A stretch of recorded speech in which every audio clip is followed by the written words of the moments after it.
What if I told you the biggest songs in pop history weren't written at a piano, weren't typed on a laptop, and weren't even hummed on a guitar? What if the melodies, the bass lines, the harmonies, the lyrics, everything came straight from one man's voice, and he delivered the entire arrangement in a single take on a cheap tape recorder? That man is Michael Jackson.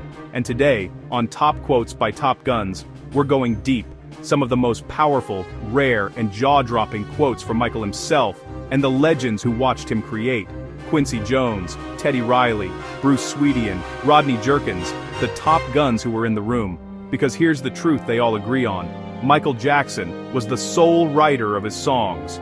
He composed them, arranged them, produced them. Every single note came through him first. He was the architect, the builder, and the final producer. No one else brought the full blueprint. He did. This is how the king created timeless music using nothing but his voice and divine inspiration. Hit that like button if you're ready to hear the real process behind Billie Jean, Beat It, Smooth Criminal, and more. Let's go. Michael never sat down to write songs the way we think. He said the entire song arrived fully formed. Music, lyrics, arrangement, like a gift from above. Here's quote number 1, straight from Michael in one of his most revealing interviews. Michael Jackson quoted, "The songwriting process is something very difficult to explain because it's very spiritual. You're really just in the hands of God, and it's as if it's been written already. That's the real truth. As if it's been written in its entirety before you were born, and you're just really the source through which the songs come. Really, because they just fall right into your lap. In its entirety, you don't have to do much thinking about it." Boom. He didn't force it. He didn't chase it. He received it. Another time Michael said, Michael Jackson, quote number 2. "I can't take credit for it because it's God's work. He's just using me as the messenger. I don't write these songs. The universe does. I'm just a vessel." And listen to this one. He's explaining why sitting at a piano trying to write never worked. Michael Jackson, quote number 3. "If I sat down at this piano and said, I'm gonna write the best song ever written, nothing happens. Something in the heavens has to say, look, this is the time that this is gonna be laid on you, and this is when I want you to have it." That's why he could come into the studio the next morning with a complete song, melody, bass, drums, harmonies, lyrics, all in his head. No sheet music, no instruments needed yet. He was the sole writer because the song was already finished before he ever pressed record.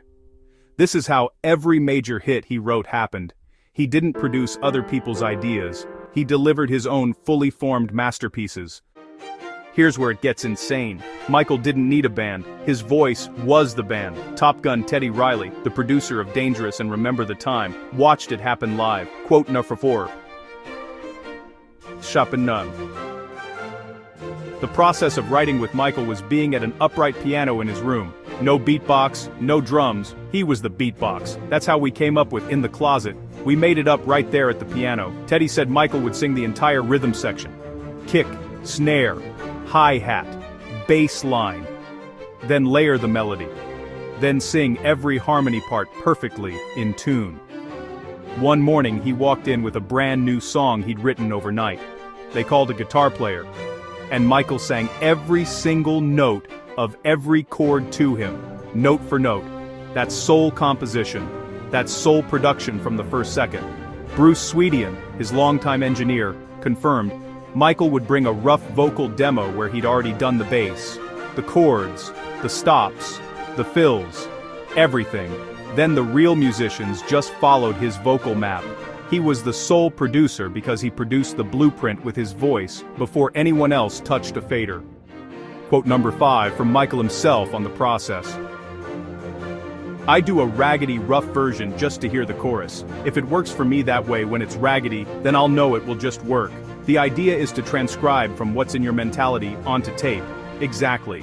He beatboxed the drums on tape. He hummed the bass like in Billie Jean. He sang the guitar riffs. Then he'd say, "Now build the real track around what I just gave you."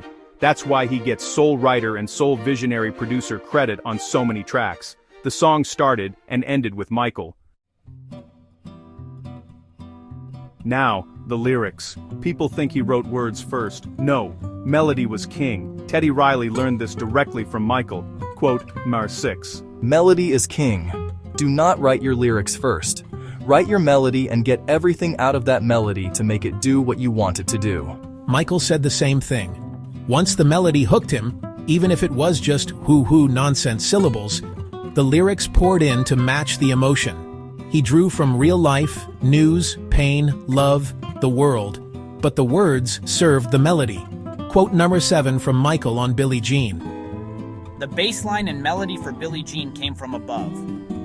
That's how it is for all my music. I'm just really a translator for the beat. And the story and the lyrics. That came next. The accusation, the denial, the groove all locked together because the music arrived first. Same with Smooth Criminal, Dirty Diana, Earth Song. Every lyric was born from the melody he received spiritually. He wrote them all himself. Sole writer, sole producer of the emotion. Once the vocal demo was done, Michael stepped into the studio as the sole visionary producer. Quincy Jones, who produced Thriller and Bad, said it best. Quote number 8. Quincy Jones. On Thriller he wrote Billie Jean. Beat it? Wanna be startin' something? The girl is mine.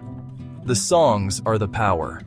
They take it home. Rodney Jerkins, who worked on Invincible, called the sessions the funnest of his career and said Michael was calling at 3 a.m. with tiny changes, panning hi-hats differently, demanding new sounds from the junkyard. He challenged everyone because he already heard the finished record in his head. Bruce Sweetian said Michael would double, triple, quadruple every harmony himself. Perfect pitch, perfect timing, no samples needed. He produced the vocal performance that became the track. That's why the credits read Michael Jackson as the driving producer force.